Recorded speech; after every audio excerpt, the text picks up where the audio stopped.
تحتاج قليلا من الهرمونات والمنشطات لكي تبدو قوية.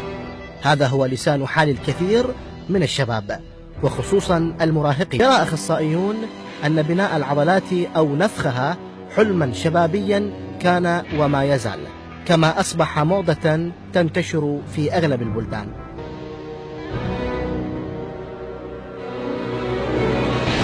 ضياء ناجي. حسب اللجنة الأولمبية الدولية تعريف التنشيط أنه هو محاولة اللاعب أو المدرب أو الإداري الحصول على نتائج أو علاج الإصابات بطرق محرمة وغير مشروعة. الدوبنج اللي هي المنشطات تاريخها قديم، طبعا أصلها هو يرجع إلى جنوب شرق أفريقيا. كان يطلق الدوبنج على نوع من أنواع الكحول اللي كانوا يعني يتعاطوه أثناء المناسبات الدينية.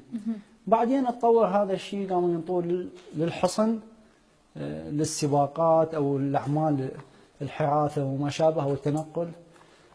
لكن هو تاريخيا يعني كان يستخدم في إسبارتا وفي أثينا.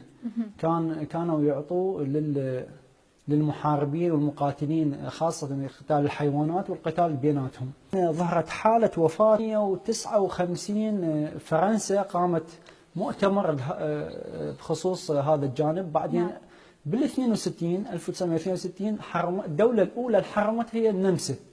سنة 1975 أصدرت اللجنة الأولمبية الدولية تحريم للمنشطات بصورة واسعة بين الشباب، وخصوصا الشاب العراقي بدأ يتعاطى هاي المنشطات، وهاي لها آثار سلبية. الآثار السلبية الصحية حنتكلم عليها فيما بعد، والتربوية انه هو يعني تحصل على انجاز بصوره او بطريقه غير مشروعه وبطريقه سهله.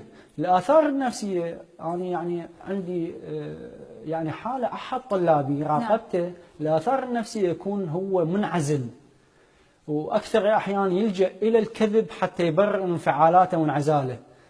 ولاحظت عند احد طلاب يعني ياثر على حالته النفسيه. حالته النفسيه ياثر، حيصير اضرار بالقلب، حيصير تهدل بجدران البطين الايسر للقلب. اذا صار تعاطي للتستيرون اللي يقوم يعني خصيه الرجل هي مسؤوله عن التستيرون، فما حتفرز هذا الهرمون، تختزل حتى يعني هو راح يضخها يعني من قدره رب العالمين بشكل طبيعي، بس ننتجي من بس ننتجي من خارجي.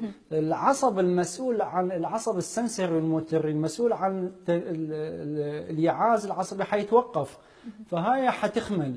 فمن يظل يتعاطى بعد الانقطاع، اشوف هذا الافراز ما حيصير عند يعني الجسم من يشوف ده يجي من خارج الجسم، هذا الهرمون يبدي يتوقف عن لهذا شوفين 50%، يعني 50% يصير عندهم ضمور بالخصيه، 34% ارتفاع الضغط بالشريان السباتي، و86%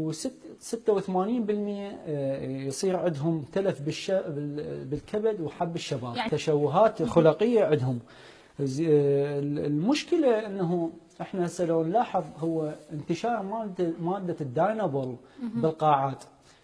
احنا بالجانب الرياضي من يبدي يتمرن اللاعب او الرياضي، اول انتاج للطاقه يصير عن طريق الجانب اللا اكسجيني. حيشتغل على الكرياتين، العضله بها كرياتين. الكرياتين يعني موجود بالعضله 50%. اذا اشتغل يعني من واحد كرياتين بالجسم يحتاج وقت راحه، ف50% يرجع الكرياتين بالعضله اذا راح 30 ثانيه، و75% من الكرياتين يرجع اذا ارتاح دقيقه، و95% من الكرياتين يرجع اذا ارتاح 3 دقائق. هم شو يسوون؟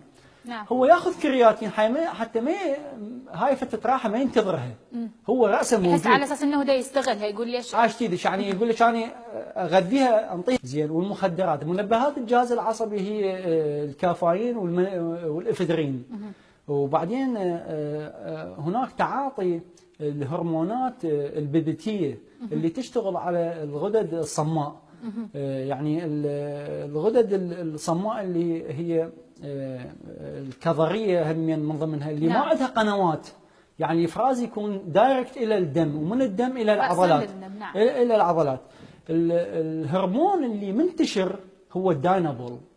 الداينابول اللي يتعاطوه يعني. اي اللي يتعاطوا هسه منتشر شو اسمه. طبعا هذا اكتشاف عن طريق البول. احدى الشركات الامريكيه صنعت نوع من انواع الداينابول اللي ما يكتشف، حتى بالادرار ما يكتشف. التعاطي الثاني يستخدمون الكرياتين الاحادي الموجود. الكرياتين الاحادي هو موجود بالكاربو كرياتين النقي. نعم. النوع الثاني اللي هو الكرياتين الثنائي، الكرياتين زائدين كربوهيدرات. الكرياتين الثلاثي يستخدمون كرياتين وكربو كرياتين وبروتين.